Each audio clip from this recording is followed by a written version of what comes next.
વીર સંવત 2541 વિક્રમ સંવત 2071 આજે કારતક સુદ ત્રીજ રવિવાર તારીખ 24મી ઓક્ટોબર 2014 આજે 142માં સમૂહ સામાયિકમાં આપણે પ્રવેશ કરીએ છીએ.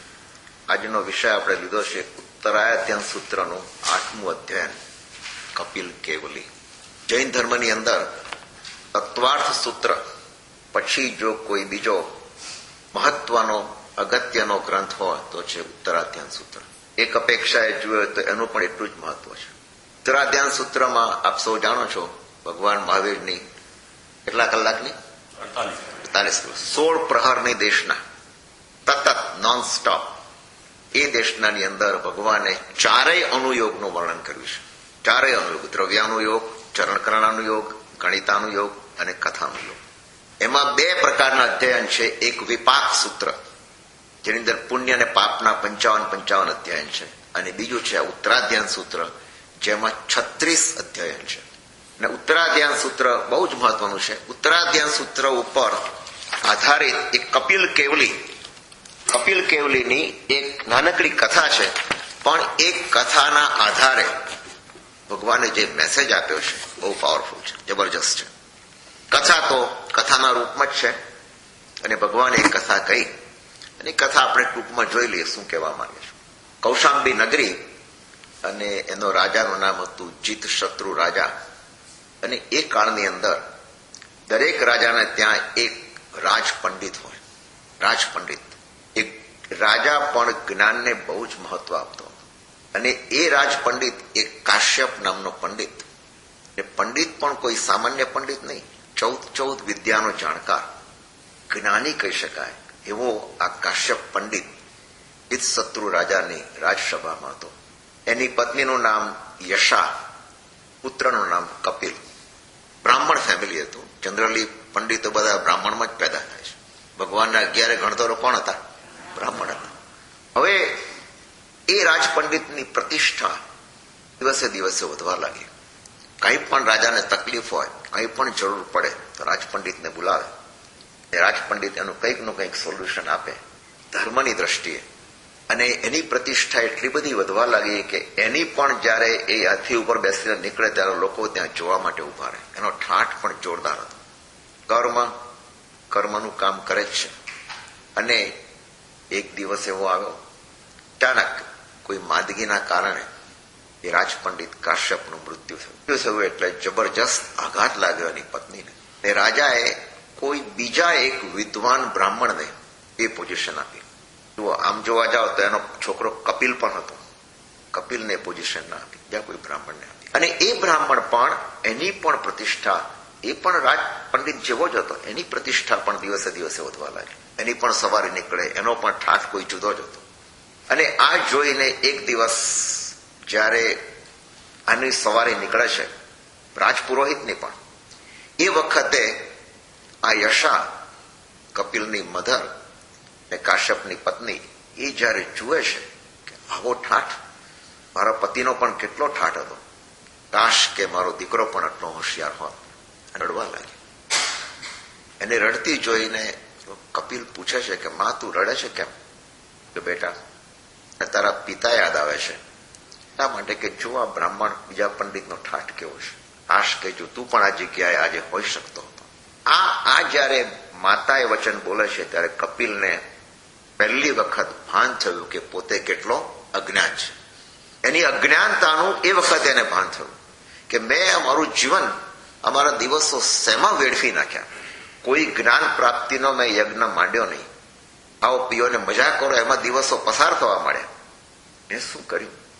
ત્યારે કહે છે કે માં તારી વાત સાચી છે, મારે પણ જ્ઞાન પ્રાપ્ત કરવું છે. માને જરા એ સાંભળીને પણ બહુ આનંદ થયો કે કપિલે જયારે આજે કીધું કે મારે જ્ઞાન પ્રાપ્ત કરવું છે, માએ કીધું જો બેટા તારે જ્ઞાન પ્રાપ્ત કરવું હોય તો ત્યારે મારા ઘરથી જુદા રહેવું પડશે. અને શ્રાવસ્તી નગરીની અંદર એક ઇન્દ્રદત્ત નામના તારા પિતાના એક મિત્ર છે, ઇન્દ્રદત્ત મહાજ્ઞાની છે, એની પાસે તું અભ્યાસ કર, એની પાસે તું જા અને તું અભ્યાસ કર તો તું પણ આવો જ્ઞાની બની શકીશ. બહુ આનંદ થયો માને.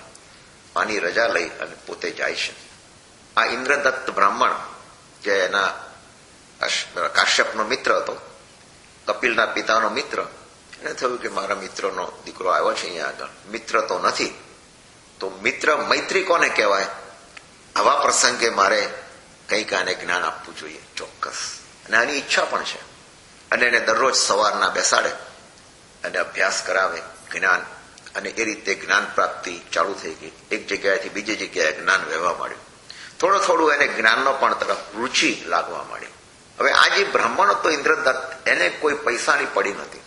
એ તો બસ જ્ઞાન, જેને જ્ઞાન જોઈતું હોય મારી પાસે આવે. એટલે આમ સાધારણ સ્થિતિ હતી એની. તો હવે જયારે કપિલ અહીંયા આવ્યો છે તો એની જમવા કરવાની વ્યવસ્થા પણ, ભોજનની વ્યવસ્થા પણ કરવી પડે.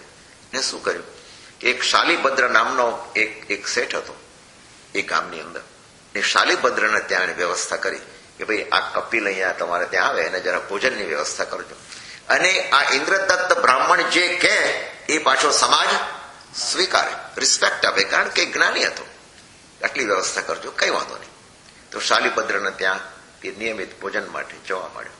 અને આ શાલીભદ્ર એટલે પેલા ધરના શાલીભદ્ર નહીં હો, આ બીજા શાલીભદ્ર. તો એને ત્યાં એને જવા માંડ્યો. હવે જુઓ પાછું કર્મ પ્રકૃતિ શું કામ કરે છે. ભોજન પીરસવા માટે એક દાસી, શેઠને તો દાસી હોય ને, એ દાસી હતી ને દાસી બહુ દેખાવડી હતી, બ્યુટીફુલ. હવે તમે સમજી ગયા ને, દાસી બહુ દેખાવડી. અને એ રોજ ભોજન પીરસે અને આ બાજુ કપિલ હજુ પણ એની જ્ઞાનની ક્ષમતા એટલી બધી આવી નહોતી. અને જુઓ આની સામે આ જે કામ વસ્તુ છે અને સામે પાછું જ્ઞાન, એ કામ અને જ્ઞાન વચ્ચેનું યુદ્ધ થાય છે અહીંયા આગળ. અને જીતે છે કામ, જીતે છે કામ. એણે દાસીનું રૂપ જોઈ ધીમે ધીમે નજીક આવવા માંડ્યો. બંને પરસ્પર એકબીજાની નજીક આવ્યા અને આ દિવસો ઉપર દિવસો જવા મળ્યા. પેલા જે ઇન્દ્રદત્ત બ્રાહ્મણ જે જ્ઞાન આપે છે એને ખબર પડી ગુરુને કે આ હવે આનું ધ્યાન સાધના, જ્ઞાન સાધનામાં નથી, કોઈ કામ સાધનામાં છે. આ પેલી તરફ વળી ગયો છે. એટલે એને જરાક ઠપકો પણ આપ્યો, તું આ શું કરી રહ્યો છે? કે મને કઈ સમજાતું નથી, મને કઈ જ ખબર નથી પડતી. ધીમે ધીમે ધીમે ધીમે એ વધારે ને વધારે જ્ઞાનથી વિપરીત દિશામાં અને પેલી દાસીના મોહમાં ચાલ્યો ગયો. કર્મનું કામ કરે છે. અને એક દિવસ દાસીએ કહ્યું કે મારા પેટમાં તમારો ગર્ભ છે, તમારું બીજ છે, તા બનવાના છો. આ સાંભળીને પેલો ચોંકી ગયો. દાસી કહે છે કે હવે મારું ભરણ પોષણ અને આ બાળકનું ભરણ પોષણની જવાબદારી તમારા માથે છે. પેલો વિચાર કરે છે કે એક બાજુ તો ગુરુ પાસેથી મેં જ્ઞાન છોડી દીધું, હવે હું પાછો હતો એનો એ જ આઈને ઉભો રહ્યો છું, મને જ્ઞાન પૂરું ચડ્યું નથી. બીજી બાજુ હું આમાં ફસાઈ ગયો છું, હવે હું કરું છું. ચિંતામાં પડવા માંડ્યો. દાસી જરા હોશિયાર હતી કે તમે ચિંતા ના કરો, ફલાણા ગામમાં જાઓ અને ત્યાં આગળનો રાજા છે એ બહુ દાનેશ્વરી છે, રાજા દાનેશ્વરી છે. અને એ રાજા શું કરે છે કે સવારના પહોરમાં જે કોઈ બ્રાહ્મણ આવે પહેલો અને એને આશીર્વાદ આપે એને 2 માસા સોનું આપે છે. તો તમે વહેલી સવારે ત્યાં જાઓ, 2 માસા સોનું લઈ આવો. એને થયું કે વાત તો બરાબર છે, આ કરવા જેવું છે.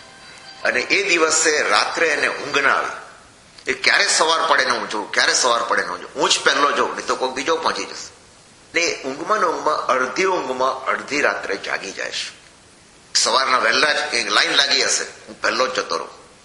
અડધી રાત્રે લગભગ 1 વાગે નીકળી પડ્યો. અને ત્યાં આગળ રાજમહેલ પાસે આવે પહેલા તો જે પાછા પોલીસો હોય, ચોકીદારો હોય, એ બધા જુએ છે કે અડધી રાત્રે આ કોણ માણસ અહીંયા આગળ આવે છે. એને પકડી લીધો, પકડીને એને પૂરી દીધો. ને કહ્યું કાલે રાજા પાસે તમને લઈ જવામાં આવશે ને ત્યાં ન્યાય મળશે. એ વખતે તો ઇન્સ્ટન્ટ ન્યાય ને, રાજા તરત જ જે કે માનવું. જે દિવસ સવાર પડી રાજા પાસે લઈ જવામાં આવ્યો. રાજા પૂછે છે શું થયું હતું, અડધી રાત્રે કેમ આ પ્રમાણે નીકળે છે? એને ચોખ્ખી એને વાત કરી. જુઓ રાજન, આ બની વસ્તુ આમ છે, આવી ઘટના બની અને આ 2 માસા સોનું લેવા માટે આપને આશીર્વાદ આપવા માટે હું આવ્યો, વહેલો પહોંચ્યું એ માટે મેં આ પ્રયાસ કર્યો, હું પકડાઈ ગયો, ક્ષમા કરો. રાજાને થયું કે આ છે તો માણસ બોલે છે, નિર્દોષ છે. ને કીધું સારું, તું એક કામ કર, તારે જે જોઈએ એ તું માંગી લે, જે જોઈએ એ માંગી લે. અને હું તને એટલી પણ છૂટ આપું છું, તું જરા વિચાર કર, આ બાજુમાં એક વાટિકા છે, બગીચો છે, ત્યાં તું બેસી જા, થોડી વાર વિચાર કર, પછી મારી પાસે આવ. રાજાને થયું કે આને ખરેખર કંઈક જોઈએ છે, આની સ્થિતિ આવી છે, એને માગી માગીને શું માગશે. પેલા કપિલે તો આ શબ્દો બરાબર પકડી લીધા. રાજાએ કહ્યું કે જે જોઈએ તે માંગી લે. બગીચામાં જાય છે, ત્યાં બેસે છે અને બેઠા બેઠા એ વિચાર કરે છે, એ ચિંતન કરે છે. અહીંયા આપણે આ સમજવા જેવું છે. ચિંતન કરે છે કે 2 માસા સોનું તો એ આપવાના જ છે રાજા, પણ રાજાએ શું કીધું, તારે જે માગવું એ માગી લે. 2 માસામાં શું પોતાનું, જો રાજા કહે છે જ ને હું લાવ 10 માસા માગી લઉં, 10માં શું પતશે, મારે તો આખી લાઈફ ચલાવવાની. 100 માસા માગું, એના કરતા એક કામ કરું, 1000 સુવર્ણ મુદ્રા માગું. રાજાને શું ખોટ છે, એનો તો ભંડાર ભરેલો છે. એને કહ્યું જ છે તો પછી મને માગવામાં વાંધો શું છે. 1000 પણ ઓછી પડે, 10,000 માગું સુવર્ણ મુદ્રા. 10,000 કરતા કરતા એનો આંકડો પહોંચ્યો 1 લાખ સુવર્ણ મુદ્રા માગું. આ જીવનમાં પહેલી વાર તો લોટરી લાગી ગઈ મને.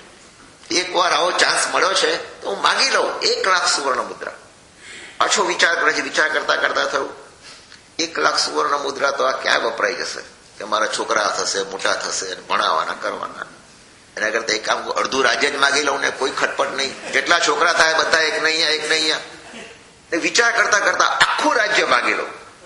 આ જ્યાં વિચાર આવ્યો આખું રાજ્ય માગી લઉં, ત્યાં પાછી એને જાગૃતિ, જ્યાં ચમક્યો અને એકદમ જ થયું કે હું શું વિચાર કરું છું, શું વિચાર કરું છું. આવી ભયંકર તૃષ્ણા, આવા ભયંકર વિચારો મને આવે છે કે રાજા પાસેથી હું એક રાજ્ય આખું માંગેલું. આવા વિચારો મને આવ્યા કેમ? અને એ વિચારોના ચિંતનમાં એવો ચડી ગયો. માણસને ઘણી વખત છે ને એક ચોટ લાગે છે, આ ચોટ એને જબરજસ્ત લાગે. વિચારોમાં એવો ચડી ગયો કે આ તૃષ્ણાનો ક્યાંય અંત આવશે ખરો. અને બન્યું શું કે છે કે દાસી એટલે તેની પત્ની થઈ કે જે ગણો હોય, એ કે છે એને 2 માસા સોનું માગવા માટે અથવા તો દાન મળે એ માટે મને અહીંયા મોકલ્યો. અને મારી હાલત શું થઈ કે મને આ ચોર સમજીને આ લોકોએ પકડ્યો અને મારે આ દુઃખ ભોગવવું પડ્યું. રાજા પાસે આવું દુઃખ મારે અને 2 માસા સોના માટે જો મારે આટલું દુઃખ ભોગવવું પડે છે તો હું અડધું કે આખું રાજ્ય માંગુ તો મારી શું હાલત થશે. જિંદગી ભર મારે આવા દુઃખો ભોગવવા પડશે. કારણ કે પોતે રાજા નથી, રાજાની ટ્રેનિંગ નથી, રાજ ચલાવતા આવડતું નથી. માની લો કે મને અડધું રાજ્ય આપે કે આખું રાજ્ય આપે તો મારી હાલત શું થશે. 2 માસા સોનું માટે હું પકડાઈ ગયો અને મારે આખી રાત દુઃખ ભોગવવું પડ્યું, જેલમાં બેસવું પડ્યું સવાર સુધી, ફક્ત 2 માસા સોનું માટે. તો મારો લોભ તો વધતો વધતો વધતો ક્યાંય પહોંચી જાય છે. આ શું આ હાલત. હવે એને થયું આ ખોટું તો થયું. હવે હું જો પાછો દાસી પાસે જાઉં, પત્ની પાસે જાઉં, ફરીથી પ્રેમિકા જે ગણો એની પાસે જાઉં તો કયા મોઢે હું જાઉં ત્યાં આગળ. અને મારી માએ તો મને કહ્યું હતું કે બેટા તું જ્ઞાની બનજે. માએ મારા ઉપર વિશ્વાસ મૂકીને મને ત્યાં ભણાવવા માટે મોકલ્યો અને હું આ મોહની જાળમાં ફસાઈ ગયો. અને હવે જયારે જવાબદારી નિભાવવાની આવે છે ત્યારે 2 માસા સોના માટે મારી આ હાલત થઈ ગઈ. નહીં, હવે એને આખું. અને રાજા પણ કેટલો ઉદાર છે કે મને કહે છે કે તું વિચાર કર, તારે જે જોઈએ માગી લે. રાજાની ઉદારતા, માનો પ્રેમ, દાસીની શિખામણ અને પોતાની આ કંગાળ પરિસ્થિતિ અને ઇન્દ્રદત્ત બ્રાહ્મણ જે જ્ઞાની ગુરુ, એ ગુરુનો પણ મેં વચન તોડ્યું. ગુરુ પાસે પણ હું પૂરું ન ભણ્યું. આ હાલત મારી ફક્ત એક લોભ અને કામના, વાસના, એ માટે મારે આ ભોગવવું પડ્યું. નહીં જોઈએ મારે આ જીવન. અને એ જ વખતે આ ચિંતનમાં ચડ્યો, એવો ચડ્યો. શાસ્ત્ર કહે છે કે ત્યાં આગળ એને જાતિ સ્મરણ જ્ઞાન થયું. અને એ વખતે એને કોઈ કપડા પણ ત્યાં આગળ મળી ગયા અને એ કપડા ઉતારી દીધા, સાધુના કપડા પહેરી અને સાધુ બનીને નીકળી જાય છે. આ બાજુ રાજાની નજર પડી કે આ કોઈ સાધુ જાય છે, જુએ છે કોણ છે, તો કાં તો એક પેલો માણસ જે આવ્યો હતો એ. તો કે તારે જે શું જોઈએ છે તે માગવું છે કે હજુ સુધી તે માગ્યું નથી. કે મહારાજ હવે મારે કંઈ જોઈતું નથી, કશું જ જોઈતું નથી, કંઈ જ જોઈએ નહીં. તો કે તને આટલો લાભ મળતો હતો ના, કે જ્યાં લાભ છે ત્યાં જ લોભ છે, જ્યાં લાભ છે ત્યાં જ લોભ છે. અને લાભથી જ લોભની વૃદ્ધિ થાય છે. મારા માટે હવે લાખ અને રાખ બે બરાબર છે, બંને બરાબર છે. કોડી અને કરોડોમાં મને કાંઈ જ ફરક નથી. અને એમ કરી અને ત્યાંથી નીકળી જાય છે, વિહાર કરે છે. જ્ઞાન પ્રાપ્તિ એની શોધમાં, એની ઝંખનામાં એને દિવસો ઉપર દિવસો વિતાવે છે. અને એ પછી એનો આખું જીવન બદલાઈ જાય છે. એને લાગે છે કે આ બધી જ એક તૃષ્ણા છે. ખરું તો અંદર છે, મારી અંદરનું સત્વ એ જ ખરું સત્વ છે. એ જો બહાર આવે, મારે બીજા કાંઈ જ જરૂર નથી, કોઈ અવલંબનની જરૂર નથી. કરતા કરતા 6 મહિના થયા અને એમ કહે છે કે 6 મહિના પછી એના ચારેય ઘાતી કર્મનો ક્ષય થયો અને કપિલ કેવળી બન્યા. કેવળ જ્ઞાન. આ જુઓ કયા જમાનાની વાત છે, જે જ્ઞાનની અંદર, જે જમાનાની અંદર, અત્યારના કાળની વાત નથી, એ કાળની વાત છે, જ્યાં સાક્ષાત તીર્થંકર હતા, જ્યાં આવા ગુરુ હતા, અને જ્યાં આગળ આવું વિશુદ્ધ સત્વ એને પ્રાપ્ત થયું, એનું ચિંતને ચડ્યો. અને એમ કરતા કરતા કેવળ જ્ઞાન તો છે ને, ભગવાને તો ચોખ્ખું કહ્યું નથી કે કેવળ જ્ઞાન તમે ધારો તો 2 ઘડીમાં કેવળ જ્ઞાન પ્રાપ્ત કરી શકો એમ છો. ધારો તો અંદર જ પડેલું છે. પણ જો તમે બહારની દુનિયામાં ચાલ્યા ગયા, 5 ઇન્દ્રિયોના વિષય સુખમાં પડી ગયા, તો કેવળ જ્ઞાન કરતા જિંદગીની જિંદગીઓ નીકળી જશે. ધારો તો ઘડીના 6થા ભાગમાં. અને એ આ કપિલ કેવળી કહેવાય. આવે એને એ સિદ્ધ કરી બતાવ્યું, કેવળ જ્ઞાની થયા. એ કપિલ મુનિ એ કેવળ જ્ઞાન થયા પછી એ પોતે વિહાર કરે છે. હવે તો કેવળી થઈ ગયા, હવે એમને શું જોઈએ? કોઈ જ, બધું જ મળી ગયું, સર્વસ્વ. પણ એ વખતે શ્રાવસ્તી નગરીની આજુબાજુ 500 ચોરોનો ત્રાસ હતો. 500 ચોર. કપિલને ખબર પડી, કપિલ કેવળીને થયું કે આ ચોરોને બોધ આપવો જોઈએ. એટલે ચોરોની જ્યાં આગળ બેઠક હતી, જ્યાં એ લોકોનો વસવાટ હતો, જંગલ જેવામાં, ત્યાં પોતે જાય છે. અને તું કોણ છે? તરત 500 ચોરો એટલે તો કે જ ને બધા, તું કોણ છે? બધા એને મારવા જાય છે. પણ ચોરોનો સરદાર જે હતો, એ સરદાર બહુ હોશિયાર હતો. ચોરોનો સરદાર કહે છે એને મારો નહીં, મારો. આ સાધુ છે, જૈન સાધુ છે, થોડુંક એ બી જૈન ધર્મનું થોડું જ્ઞાન હશે, જૈન સાધુ છે, અને એને મારવાનો. કારણ કે એને કઈ અપેક્ષા જ નથી, કોઈ જોઈતું જ નથી. એ સાધુના કપડા એને પહેરેલા છે. તમે એને જવા દો. ત્યાં એને પૂછે છે, તમે કેમ અહીંયા આગળ આવ્યા છો? તમારી જો ઈચ્છા હોય તો મારે તમને બોધ આપવો છે. 500 ચોરને કીધું, સરદારે, બધા બેસી જાઓ. અને એને કીધું સરદારે કે તમે સંગીતમાં બોધ આપો. તેમાં સંગીતમાં. એ વખતે ભગવાને પોતાની દેશનામાં કીધું કે કપિલ કેવળીએ 500 ચોરોની વચ્ચે બેસી અને 20 ગાથાનો, આખું એક 20 ગાથા સંગીતમાં ગાઈ સંભળાવે. અને એ ગાથાઓ, જે 20 ગાથાઓનો અર્થ પણ કરી બતાવ્યો. અને એટલો કે છે પાવરફુલ હતો કે 500 સાધુઓ જૈન ધર્મનો સ્વીકાર કર્યો. સાધુ, કારણ કે આ કોના મોઢેથી આ ગાથા નીકળી? કેવળીના મોઢે. કેવળીના મોઢેથી. એટલે મહાવીર ભગવાને પોતાની અંતિમ દેશનામાં ઉત્તરાધ્યાય સૂત્રની અંદર 8મું અધ્યયન આ કપિલ કેવળી ઉપર જ છે. 20 ગાથા. એ 20 ગાથા તો બહુ લાંબી ચાલે. એની ખાલી 5 ગાથા મેં પસંદ કરી. એ 5 ગાથાનું આપણે થોડોક ચિંતન કરીએ, શું કહેવા માંગે છે કપિલ કેવળી. એવું તો શું કહ્યું હશે કે ચોરો આખા ચેન્જ થઈ ગયા આટલી ગાથા, 20 ગાથા સાંભળીને? એવું તો શું કહ્યું હશે? અને કપિલ કેવળીએ શું બોધ આપ્યો? એ જે બોધ આપ્યો એ જ આ ઉત્તરાધ્યાન સૂત્રનું 8મું અધ્યાય. એમાં પહેલી જ શરૂઆતે વાત કરે છે. જમાનામાં જે એમને કાવ્ય રચ્યું, જે કંઈ આ રચ્યું, એ ભાષા જુદી હતી, પણ એ ભાષાંતર કરીને બતાવે છે કે જુઓ આ કેવું છે. તેમણે પહેલો જ શ્લોક બોલ્યા, અધ્રુવે અસાસયમ્મી સંસારમ્મી દુઃખ પરાઉએ કિમ નામ હોજ્જતમ કમ્મયમ જેણાહમ દુગ્ગયમ ન ગચ્છેજા. અધ્રુવે એટલે આ સંસાર અધ્રુવ છે. ધ્રુવ એટલે સ્થિર, અધ્રુવ એટલે અસ્થિર. આ સંસારમાં સ્થિરતા નથી. વાત તો સાચી. બીજું શું કીધું? અસાસયમ્મી. આ સંસાર અશાશ્વત છે.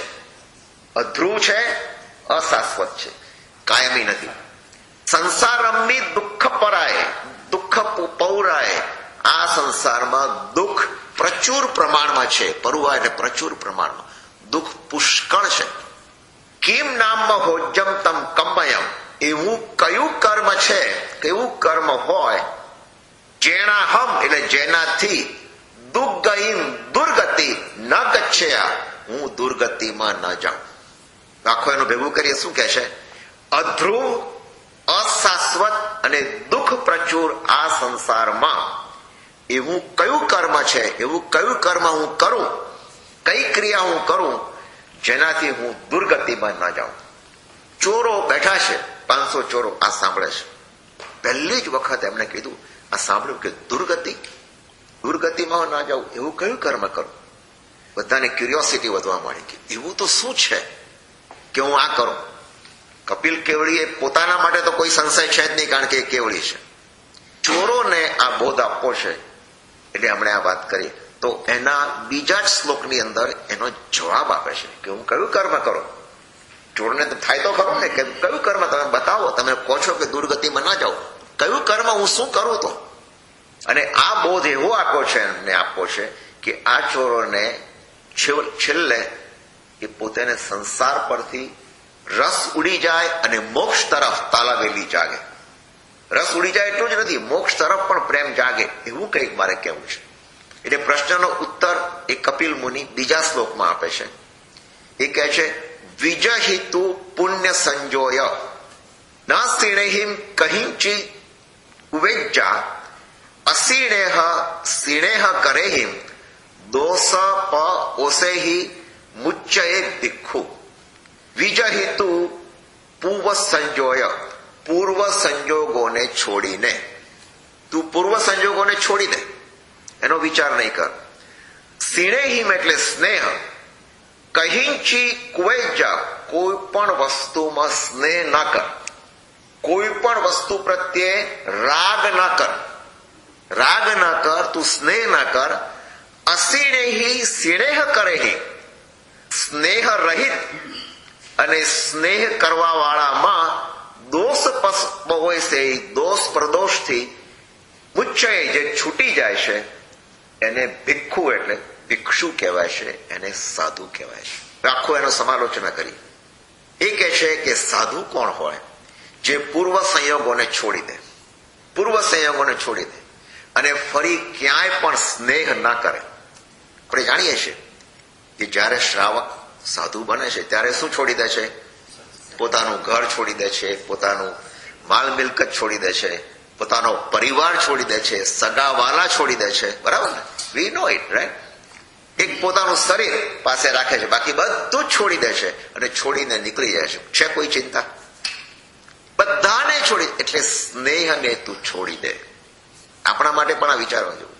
સ્નેહ અને પ્રેમ એ આપણને જકડી રાખે છે સંસારની અંદર. તું સ્નેહને છોડી દે, કારણ કે તારું કોઈ છે નહીં, તું સ્વયં તારો પોતાનો છે. કોઈ તારી સાથે આવવાનું નથી. બધા તને થોડે સુધી મૂકીને પાછા આવવાના છે. તારે એકલા આ દુનિયામાં જવાનું છે. તું એકલો આવ્યો છે, એકલો જવાનો છે. શા માટે આ સંસારની મોહજાળમાં તું ફસાયો છે? છોડ હવે. પાવરફુલ વાત કરે છે. સાધુ એ પૂર્વ સંયોગોને છોડીને ક્યાંય પણ સ્નેહ ન કરે. અને સ્નેહ કરવા વાળામાં જે પાછા સ્નેહ કરવા આવે છે, સાધુ પાસે આવે તો ખરા ને લોકો, સગાવાલા, સ્નેહીઓ, મિત્રો બધા આવે, એના પ્રત્યે પણ સ્નેહ રહિત થઈ જાય દોષ અને પ્રદોષોથી. એટલે કોઈ પણ પ્રકારના એના ફોલ્ટ ન જુએ, કોઈ પણ પ્રકારના એના બીજા કોઈ કશાયો ન જુએ અને સાધુ એ બધાથી મુક્ત થઈ જાય છે, મુક્ત થઈ જાય છે. જો ચોરો બેઠા છે, ચોરોને થયું કે અમે આ કયો ધંધો કરીએ છીએ, કોના માટે આ કરીએ છીએ, ત્યારે એનો જવાબ આપે છે એક જ વાત કે તારે દુર્ગતિથી બચવું હોય તો સ્નેહનો પરિત્યાગ કરવો પરમ આવશ્યક છે. અને આ વસ્તુ આપણા માટે સાચી નથી. તમે વિચાર કરો, જરાક વિચાર કરો. આપણા માટે પણ સાચું છે. આપણને સ્નેહમાં આપણે એવા અટવાઈ જઈએ છીએ. અરે પરિવાર તો શું, મિત્ર, એક નેબર, આપણો પાડોશીને ત્યાં પણ કોઈકને કંઈક દુઃખ પડે, કોઈનું મૃત્યુ થાય, કોઈનું કંઈ થાય તો પણ આપણે ઉચાટ અનુભવીએ છીએ કે આ કેટલો બધો આની સાથે પ્રેમ હતો, કેટલો આમ કરતો હતો, તેમ કરતો. દૂરના 10 માઇલ દૂર કોઈનું મૃત્યુ થાય કે આપણે ઓળખતા ના હોઈએ તો કઈ નહીં, રોજ કેટલાય મરે છે અને આપણે બધું જ ચા પાણી નાસ્તો આ તે બધું જ કરીએ છીએ. પણ પાડોશીમાં પણ કોઈનું થાય, પાડોશીની વાત જોવા દો, ઘરમાં પરિવારમાં કોઈનું થાય. કારણ કે સ્નેહનો તંતુથી એવા આપણે વીંટળાઈ ગયા છીએ કે સ્નેહને કારણે આપણે દુઃખનો અનુભવ કરીએ છીએ. ભગવાને શું કીધું? આ કેવળી છે, કેવળી ભગવાન છે. જુઓ, કપિલ કેવળી કોઈ સામાન્ય નથી. હવે એનો શું છે કે તું આ સ્નેહમાં ફસાઈ ના જા. ઠીક છે, સ્નેહનો બંધન છે, પણ તારા મનને તું એવી રીતે તૈયાર કર કે આ સ્નેહનું બંધન પણ એકવાર છોડવાનું છે. આ બંધન પણ છૂટી જવાનું છે. કોના માટે તું આ બધું કરે છે? તું સ્વયંમાં ઉતરી જા. સ્નેહનો પરિત્યાગ કરવો પરમ આવશ્યક છે. અને આ પછી આગળ વધે છે. આગળ વધતા વધતા એક 9મા નંબરનો શ્લોક પણ બહુ સરસ છે. હવે આગળ વધીને શું કહે છે? ચોરોનું કામ શું હોય? લૂંટફાટ કરવાનું, ચોરી કરવાનું, કોઈને મારવાનું, કોઈને પડાવી લેવાનું, કોઈને જો જરૂર પડે તો મારી નાખવાનું, ઈજા પહોંચાડવાનું, આ બધું કામ ચોરો કરે. એ લોકોને ચેન્જ કરવા છે. જુઓ, કેવળી ભગવાન અને કેવળી છે પોતે, અને એના વાઇબ્રેશન્સ કેવા હશે, જે નીકળતા હશે કેવા હશે, એક એક પછી ધીમે ધીમે ધીમે ઉપર ચડાવે છે. અને હવે કે છે, પાણેય નાઈ વાય જા, પ્રાણનો વધ ન કરે. પાણે નાઈ વાય જા ये સમયતી ઉચ્ચાઈ તાઈ. આ પ્રકારની રક્ષા કરવા વાળા એ સમિતિ વાળા કહેવાય છે. તવો સે પાવયમ કમ્મમ, પછી એનું પાપ કર્મ. તવો સે પાવયમ કમ્મમ, એ પછી એનું પાપ કર્મ નિજ્જયી નીકળી જાય છે. ઉદગમ વ થલાઓ, જેમ ઊંચા સ્થાનેથી પાણી નીચે તરફ વહી જાય છે, એમ પાપ કર્મ પણ વહી જાય છે. આનો સાર શું કીધો એને? કે જે પુરુષો અથવા જે જીવોનો વધ ન કરે, પુરુષ હોય કે પછી કોઈ પણ જીવ હોય, કોઈ પણ પ્રાણી હોય, એનો જે વધ ન કરે, વધ ન કરાવે, અને જે કરતા હોય એને ના અનુમોદન કરે, એ જીવ સમિતિ યુક્ત હોવાથી, જો 5 સમિતિ છે ને, 3 ગુપ્તી ને 5 સમિતિ, અષ્ટ પ્રવચન માતા. ધીમે ધીમે આપણે ખોલ્યું કે આ અષ્ટ પ્રવચન માતાનો ઉગાડ કરે. હિંસા ઉપર આવી ગયા. હવે કે હિંસા એટલે શું? કોઈ કરવું નહીં, કરાવવું નહીં, કોઈ કરતું હોય હિંસા, એનું અનુમોદન પણ ના કરવું. એ સમિતિ યુક્ત જ્યારે આત્મા બની જાય છે, ત્યારે એના આત્મા ઉપરથી પાપ કર્મ કેવી રીતે ખરી પડે છે? જેમ પાણી ઉપરના સ્થાનેથી વહી જાય, તમે પાણી ઉપર નાખો એટલે એને કોઈ રોકવાનું છે? કોઈ રોકવા વાળું નથી. પાપ કર્મ પણ વહી જાય છે. પેલો પારો હોય ને, પારો, એને તમે ઉપર મૂકો તો ફડાક કરતો નીચે, ક્યાંય છૂટો પડી જાય. એવી રીતે આ પાપ કર્મ વહી જાય છે. એટલે ચોરોની આ પ્રવૃત્તિ એને ધર્મ તરફ લાવવા માટે અને પુણ્ય તરફ રુચિ વધે, અને છેવટે તો એ કહે છે કે શુભ અને અશુભ બધા જ કર્મો પાણીની જેમ વેવડાવી દેવાના છે.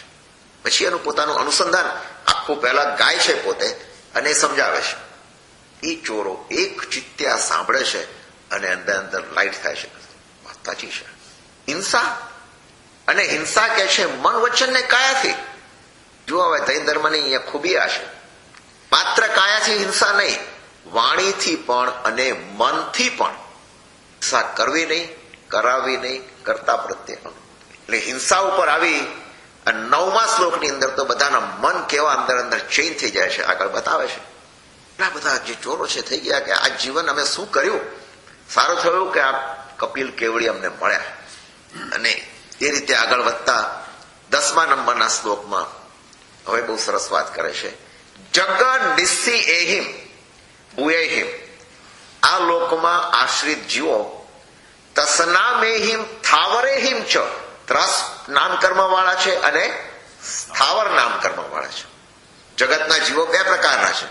એક ત્રસ નામ કર્મના ઉદયથી જે હાલતા ચાલતા, અને બીજા જેને સ્થાવર નામ કર્મનો ઉદય છે, કયા? વનસ્પતિ વગેરે. એ જીવો નો તેસી મારંભે, એનો આરંભ ના કરે, દંડમ, એને દંડ ના આપે, મણસા વયસા કાયસા ચેવ, મનથી, વચનથી અને કાયાથી. હવે એક સ્ટેપ આગળ ગયા કે કોઈનો, પહેલા આગળ કહ્યું ને કે હિંસા કરવી નહીં, કરાવી એનું. હવે હિંસા કોના માટે? તો કે ત્રસ અને સ્થાવર. આ દુનિયામાં, આ વિશ્વની અંદર 2 પ્રકારના જીવો, એક ત્રસ જીવો અને બીજા જે હાલે ચાલે છે, જેવા અદ્રશ્ય દેખાતા નથી એવા પણ જીવો છે હાલતા ચાલતા.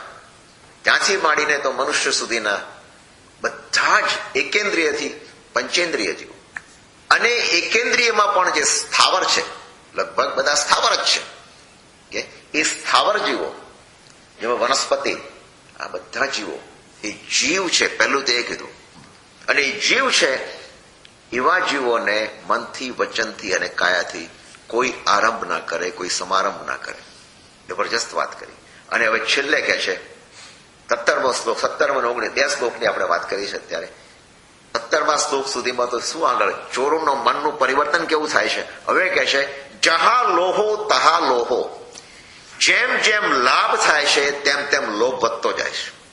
લાહા લોહો પવઢઈ, લાભથી લોભ વધે છે. દોમાસા કયમ, હવે પોતાની વાત કરે છે અંદરની. 2 માસાના સોના માટેના કાર્યથી, કજ્જબ એટલે કાર્યથી, કોડીએ વીર નિષ્ઠિયમ, કરોડોથી પણ નિષ્પન્ન ન થાય. એનો સાર શું છે? જેમ જેમ લોભ થતો જાય છે તેમ તેમ લાભ વધતો જાય છે. કારણ કે લાભથી લોભ વધે છે, એટલે 2 માસા સુવર્ણથી થવા વાળું જે કાર્ય એ કરોડોથી પણ થઈ શકતું નથી. પોતાની ઈચ્છા શું હતી? 2 માસા તો ઇનફ નથી, કરોડ માંગુ, કરોડમાંથી 10 કરોડ માંગુ, અડધું રાજ્ય માંગુ, આખું રાજ્ય માંગુ. એ કરોડોથી પણ એ કાર્ય પૂરું થતું નથી. 2 માસા સોનું. હવે પોતાની અંદરની વાત કે આ રીતે ચોરોને શીખાવ રાખવા મળે કે લોભનો કોઈ અંત નથી. લોભ સર્વ પાપનો બાપ કીધો છે આ લોભ. અને અહીંયા આગળ એ હિટ આખું જે આ કપિલ કેવળીનું જે ધ્યેય છે ને એ લોભ ઉપર છે. માણસનો લોભ કેટલો છે, લોભ કેટલો જબરજસ્ત છે. એ લોભ માણસને ક્યાં લઈ જાય છે? આપણે ત્યાં એક સરસ શ્લોક છે કે કોહો પીમ પણાસે, ક્રોધ એ પ્રીતિનો નાશ કરે છે.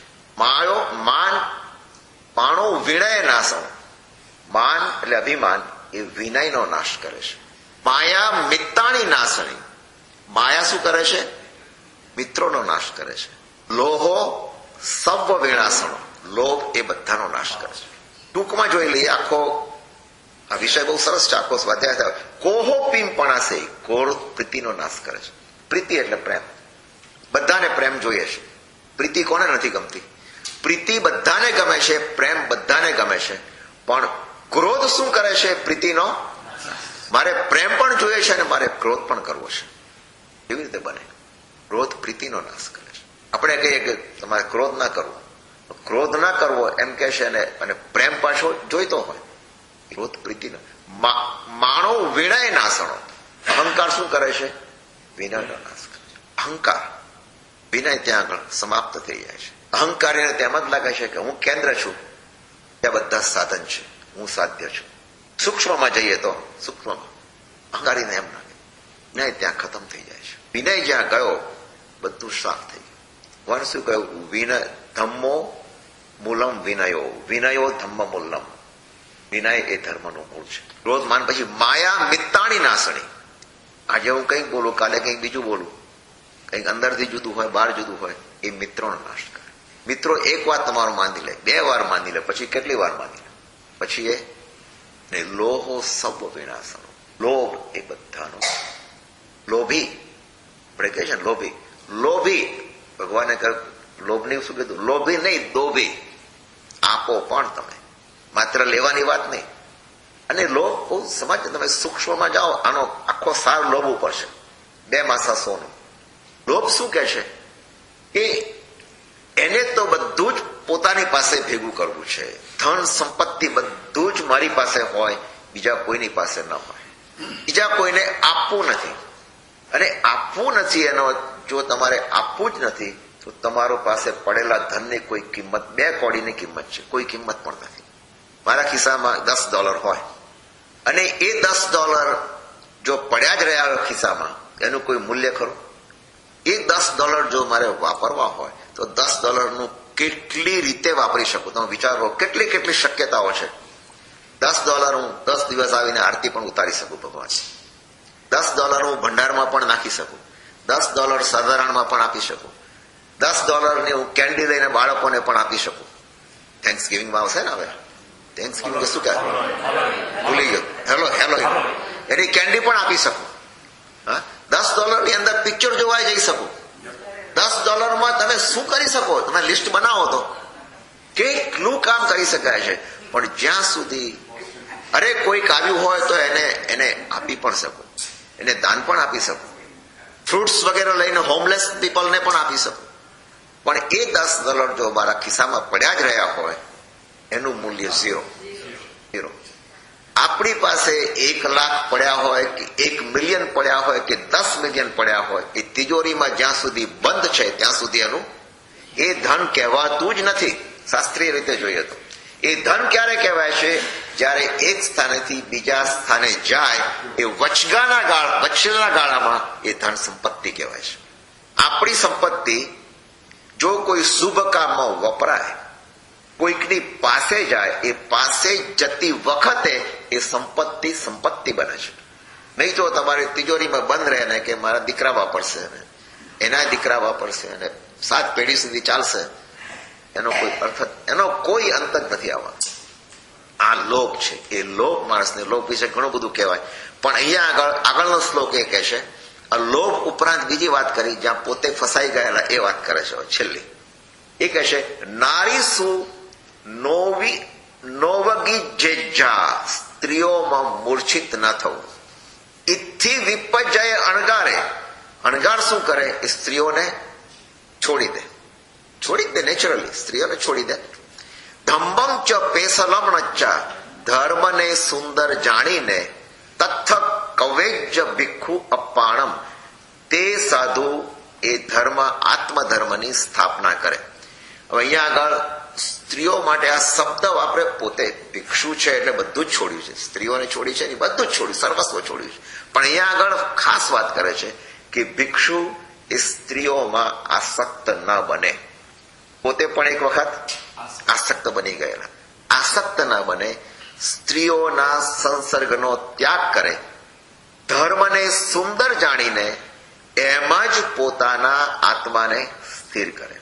છેલ્લે આ વાત કીધી, એમાં જ એ શરૂ કરે. કપિલ કેવડીનો આખો સાર જો કહીએ, આખી કથાનો સાર શું છે? હિત શિક્ષા શું કહેવાય?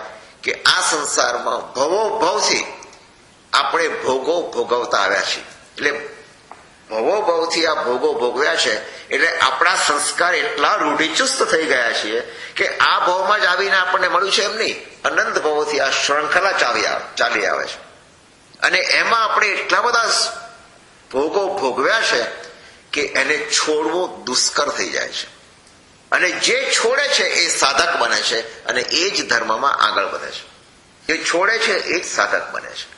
તો કે છે કે સંસારમાં આ લોખંડની બેડીના બંધન તોડવા સહેલા છે, ઘણા સહેલા છે, પણ કંચન અને કામિની ના સૂતરના તાંતણે બંધાયેલા બંધન પણ તોડવા કઠિન છે.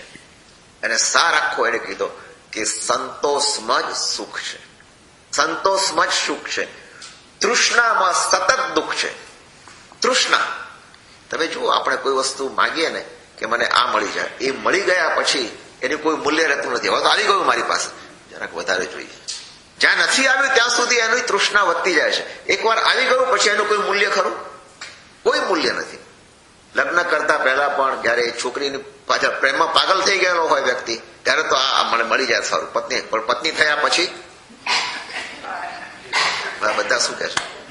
બસ આ વાત કર્યા પછી અમે કીધું કે સંસારમાં સ્નેહના બંધન તોડો, સ્નેહના બંધન તોડો, વિતરાગ સાથેની પ્રીત જોડો, વિતરાગ સાથેની પ્રીત જોડો. રાગીમાંથી વિરાગી બનો, વિરાગીમાંથી વૈરાગી બનો અને વૈરાગીમાંથી વિતરાગી બનો. વિરાગ એટલે છોડવું, વૈરાગ એટલે વૈરાગ્યની ઉત્કૃષ્ટ પોઝિશનમાં આવવું, અને વિતરાગ ત્યાં રાગ વીતી જ ગયો છે. રાગ ગયો ને દોષ પણ ગયો, દ્વેષ પણ ગયો. બસ રાગીમાંથી વિરાગી, વૈરાગી અને વિતરાગી એ બનો. અને આ સાંભળ્યા પછી કે છે 500 ચોરો બધું ત્યાગી અને સાધુ ધર્મ પામે. આમાં કોઈ આશ્ચર્ય નથી. નંદીશણ મુનિ જેવા નંદીશણ મુનિ પેલા વેશ્યાને ત્યાં રહી રોજના 10 ને પરિબોધ આપતા હતા અને મોકલતા હતા ભગવાન પાસે, અને પોતે તો ત્યાં જ રહેતા હતા. આ તો કેવળી ભગવાન છે, કપિલ કેવળી. અને કપિલ કેવળીની આ વાણી ભગવાને જે કીધી કે આ 20 શ્લોકોની અંદર એને એવો સાર આપી દીધો. અને વિચાર કરો કે એના મનમાંથી નીકળેલા વાઇબ્રેશન્સ કેવા હશે, કારણ કે પોતે વિશુદ્ધ તત્વને પામેલા છે. પોતાનામાં એક અંશનો પણ કોઈ દોષ નથી, કોઈ સ્વાર્થ નથી, કોઈ દુર્ભાવ નથી. સતત પ્રેમનું ઝરણું, એ પ્રેમના મહાસાગરમાં આ બધા ડૂબી ગયા. 500 ચોરોએ ત્યાં ને ત્યાં નક્કી કર્યું દીક્ષા લઈને થઈ ગયો છે, પણ હવે સામાયિક પારી લઈએ. ભગવાનની આજ્ઞા વિરુદ્ધ કંઈ પણ કહેવાય હોય ત્રિવિધ હામીદું કરો, ક્ષમા. શાંતિથી સાંભળવા બદલ આપ સૌ. હા, અનંત લબ્ધિ સાધુ ગૌતમ સ્વામીને આપણે કેમ ભૂલી જાય? Thank you. અનંત લબ્ધિ નિધાનાય શ્રી ગૌતમ સ્વામીને નમઃ. અનંત લબ્ધિ નિધાનાય શ્રી ગૌતમ સ્વામીને નમઃ. અનંત લબ્ધિ નિધાનાય શ્રી ગૌતમ સ્વામીને નમઃ. અનંત લબ્ધિ નિધાનાય શ્રી ગૌતમ સ્વામીને નમઃ. અનંત લબ્ધિ નિધાનાય શ્રી ગૌતમ સ્વામીને નમઃ. અનંત લબ્ધિ નિધાનાય શ્રી ગૌતમ સ્વામીને નમઃ. અનંત લબ્ધિ નિધાનાય શ્રી ગૌતમ સ્વામીએ વાસક્ષેપ મૂક્યો હશે અને કેવળ જ્ઞાન થાય. વિચાર કરો કેવું હશે એ આ કેવળીનો પ્રભાવ કેવો છે.